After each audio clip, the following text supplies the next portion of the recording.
Doutor Fabrício Pozocco, vamos lá começar o nosso bate-papo. E aí, Fabrício, o que você quer falar primeiro do plano de saúde? Vamos falar do plano de saúde porque a gente está numa questão envolvendo saúde pública nesse momento. Aliás, tem muita gente achando que o plano de saúde vai dar vacina da Covid, né? Não, o pessoal imagina, fazendo confusão. Estão fazendo confusão e tal. Qual que é a grande preocupação, talvez até pelo excesso de serviços que foram prestados ao longo desse ano, né? A gente teve um aumento no número de exames de imagem, por exemplo, né? Os planos estão pensando em colocar lá em cima esse reajuste, Fabrício? A gente precisa, primeiro aqui para o nosso ouvinte, fazer uma diferenciação relacionada aos planos de saúde familiares, individuais, que é uma coisa, que tem regulamentação pela ANS, e fazer uma diferenciação em relação aos planos coletivos, que são aqueles planos que as pessoas acabam fazendo por empresa, por sindicato, que aí é uma situação totalmente diferente. Nos planos relacionados às questões individuais e familiares, aquele que a gente acaba contratando mesmo, é importante lembrar que houve aí uma suspensão de reajustes do período de setembro a dezembro de 2020. Isso houve a suspensão de acordo com os decretos específicos aí da ANS, que é a entidade que regula essa situação aí relacionada à saúde, essas coisas todas. E aí a gente tem aí alguns valores de recomposição da mensalidade, né? A ANS já coloca alguma coisa aí em torno de, para os maiores planos, né, de saúde, algo que envolva de 8,56% a 9,26%, que seriam aí os reajustes possíveis em relação às faixas etárias. Essa metodologia de cálculo tem uma resolução, acho que é bem importante as pessoas guardarem o número dessa resolução, né, que é a resolução 441 de 2018, que vai aí nortear toda essa variação de despesas assistenciais aí com o índice, né, para reajustar, que é o IPCA. Basicamente, a informação que a gente precisa passar nesse caso específico é que para esses planos você vai ter lá, né, o valor no boleto específico, o valor da mensalidade, o valor da parcela relativa à recomposição desses valores e o númerozinho, né, pode ser dividido em até 12 vezes, então vai ter 1/12, 2/12 e assim vai. E aí você vai ter o reajuste colocado nisso. Agora, os planos coletivos é totalmente diferente, porque os planos coletivos não são regulamentados pela ANS.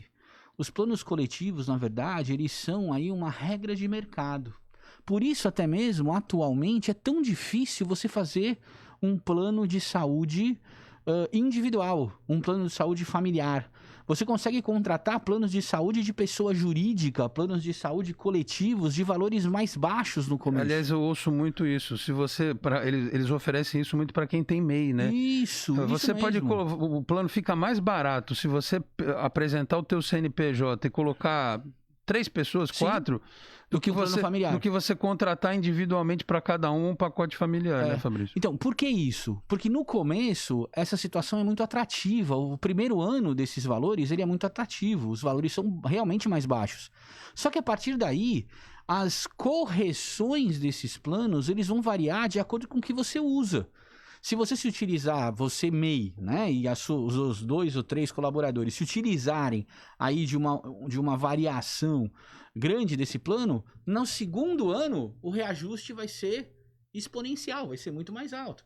E isso acontece com todos esses planos de saúde. Quanto mais vidas você acaba colocando ali nesse plano, para poder ter a saúde, né, especificamente, mais esse plano vai ser reajustado, né? Existem notícias, inclusive, de planos que não sofrem essa regulamentação da ANS, esses planos coletivos, de reajuste de 50%. Né? Isso de um ano para o outro. Então, vamos imaginar que você pague R$1.000, né? A gente está falando no outro ano de R$1.500, estamos falando aí de 1.800. A situação acaba ficando mesmo fora de controle. Por conta disso, é muito importante que você efetivamente avalie a forma de contratação. É lógico que em ambos os casos, se houver o que a gente chama de aumento abusivo né? Você pode discutir na justiça. Os planos familiares em si, isso acontece, não acontece com muita frequência, porque já existe todo um tabelamento específico, né? E as empresas de plano de saúde sabem que se elas aumentarem fora daquilo, o cara vai entrar na justiça e vai conseguir reduzir. Mas em relação aos planos coletivos, essa situação já é um pouquinho mais complicada. Precisa ser analisado efetivamente o contrato, precisa ser analisado efetivamente essas regras de reajuste e, principalmente, procurar um advogado da sua confiança, procurar a OAB da sua cidade, para que, se efetivamente se observar nesses planos coletivos um aumento abusivo em comparação aos outros índices que existe, é importante você poder mover uma ação para poder reduzir isso. Pelos índices inflacionários, a gente até vai falar do aluguel daqui a pouco, mas contextualizando pelo ano que a gente viveu, né? Até estava vendo agora há pouco uma notícia, nos Estados Unidos a saúde é muito diferente da que nós temos aqui, né? Eles não têm um SUS, que nem a gente, e não tem o plano de saúde, digamos assim, tão acessível às pessoas. Exatamente. O plano de saúde é caríssimo lá, né? Teve um médico lá, um oncologista, que perdoou com quase 4 milhões, acho que 4 milhões de reais de dívidas de pacientes que não tinham como pagar. Ele perdoou, deixou, né? Até uma prova de que entendeu o momento que a humanidade estava vivendo. Não é todo mundo que vai fazer isso, obviamente. Mas o que seria um patamar, digamos, aceitável de reajuste, assim, Fabrício? Dá para ter uma ideia? Então, a gente tem que lembrar que os índices hoje, por exemplo, o índice inflacionário, o IPCA, que é medido aí, né, que é o índice adotado para as correções e para a inflação, gira em torno de 3,5%, né? Então, se a gente for pensar em relação ao aumento de planos familiares especificamente, a gente está falando aí de 3,5%, coisas nesse sentido, tá? Que é a recomposição inflacionária. É lógico que alguma coisinha a mais sempre acaba acontecendo por causa das utilizações e rede credenciada, aquela coisa toda, mas aí a gente está pensando nisso. Agora, o nosso problema existe quando a gente fala dos planos coletivos, dos planos por sindicato, dos planos para pessoas jurídicas, porque esse a gente não consegue nem ter uma base específica. O que a gente diz, na verdade, e é o que o Poder Judiciário vem decidindo, é que em relação a esses planos, um aumento em torno de 10 a 20% está dentro daquilo esperado. Por quê? Porque se utiliza de uma legislação aí mais antiga, que fala que o spread de cada operação pode chegar até 20%, e aí fazer um comparativo meio maluco, né, em relação a isso, e aí dizem que até 20% seria um valor considerável. Eu praticamente acho isso um absurdo, diante de uma inflação de 3,5% de um índice inflacionário como esse. Mas a gente tem que lembrar que existem índices hoje em dia que dizem que a inflação aí de contratos, por exemplo, de locação, chegou a 25%. Então, até 20% a gente vai ter uma discussão ponderável isso. Agora, mais do que isso, se torna totalmente abusivo. É claro que todo caso ele é individual, né? Sim, cada caso é um caso. Você vai, por exemplo, analisar a necessidade que aquela família tem. Claro que todo mundo tem necessidade do uso do plano de saúde, mas, por exemplo, se alguém faz um tratamento regular, né? Alguém que faça, por exemplo, alguém que esteja, por exemplo, num tratamento oncológico. Sim. Né? Como é que você, no meio do tratamento da pessoa, vai botar 20 e tantos por cento de aumento? É por isso que tem que procurar para avaliar cada caso. Aliás, os planos de saúde eu sempre ouvi dizer que os campeões de reclamação do PROCON são prestadoras de serviço de internet, TV a cabo e tal, mas o plano de saúde está ali, né, competindo, né? Sim. Porque assim, a gente aqui em Santos, até por uma questão histórica, a gente está acostumado que o primeiro grande plano de saúde do Brasil nasceu aqui, né? A ideia do plano de saúde. Mas tem um monte por aí que não tem a mesma credibilidade, Brasil afora. Vira e mexe, você vê notícias assim que a ANS, né, cancelou lá o registro de não sei quantos planos de saúde porque não atendiam às necessidades dos contratantes, enfim. Isso é importante que se diga, né, o Fabrício? Por exemplo, se tem uma criança que depende de um tipo de tratamento, a gente vê muitas vezes judicialização de casos aí que tem um filho de uma família que tem um problema que precisa de um remédio caríssimo, que é o próprio governo que tem que oferecer, né? Apesar da pessoa ter o plano de saúde, muitas vezes, mas aí o plano não vai cobrir isso. Quer dizer, tem que ficar atento e dependendo de cada caso, aliás, eu até vou entrar no outro assunto daqui a pouco, mas é importante procurar ajuda nesse sentido, né? Sempre é importante, quando a gente tem alguma dúvida, principalmente quando a gente acha uma situação abusiva como essa, que se procure um advogado da sua confiança. A gente coloca essa diferença, né, o exemplo que nós demos de 10% a 20% de aumento, não como sendo algo real ou factível, mas sim como o Poder Judiciário tem observado em relação a isso, em relação a várias situações. Mas é importante que se entenda que cada caso é um caso especificamente. Por isso, a importância de se consultar um advogado da sua confiança, de procurar o PROCON, de procurar o OAB da sua cidade. Porque muitas vezes a gente não sabe nem qual é o tipo de plano de saúde que a gente tem. Isso às vezes as pessoas acabam fazendo confusão. Ah, eu fiz um plano de saúde, mas é um plano de saúde individual ou um plano de saúde coletivo? Como é que é a carteirinha desse plano? Tá escrito lá individual, tá escrito coletivo, tá escrito regramento da ANS, não tá? Então isso é muito complicado para quem não atua no dia a dia e para quem tem essas dúvidas. Por isso que é sempre importante, quando a gente encontrar uma situação como essa de reajuste que se considera abusivo, lembrando que a gente está falando que reajustes de planos individuais e familiares devem seguir a regra de 3,5%, que é o valor do IPCA, da inflação do ano, né? E sempre tendo um pouquinho a mais, ali, um pouquinho a menos, alguma coisa nesse sentido, a gente precisa lembrar dessa situação para não ter aí tanto problema relacionado a isso e sempre que possível procurar um advogado da sua confiança. Ô Fabrício, outro tema que a gente tinha trazido para a nossa pauta hoje é essa história que atinge também muita gente, que é a história dos aluguéis. Aliás, não é só o aluguel residencial, tem o aluguel comercial também, né? Imagina para um empresário que tem lá um negócio dele em que o lucro dele diminuiu, em que os produtos, às vezes, ele repassa o preço para o consumidor e aí ele perde um pouco de capacidade de venda também, né? Você imagina colocar o índice do IGPM, aliás, eu não sei se você tem aí de cabeça, porque eu li 23,14%, li 24,5%, eu sei que é mais de 20%, menos de 25%. De qualquer forma, é altíssimo, né? Quase 25%. E para os aluguéis residenciais também, né? Óbvio, também tem essa situação. O cara precisa olhar o contrato, né? Se é IGPM, se é IPCA, o ideal é que tenha sido pelo IPCA, né, Fabrício? O que acontece muito é que o IGPM, costumeiramente, é o índice de reajuste dos aluguéis. Isso já é meio que convencionado, assim, né? Meio costume, vamos dizer assim, já colocado sobre isso. E aí o IGPM acabou atingindo aí, como a gente está falando, quase 25%, né, de aumentos. Lembrando que os aumentos dos aluguéis é uma vez por ano, né? E aí acabou acontecendo isso. Por que chegou a esse valor?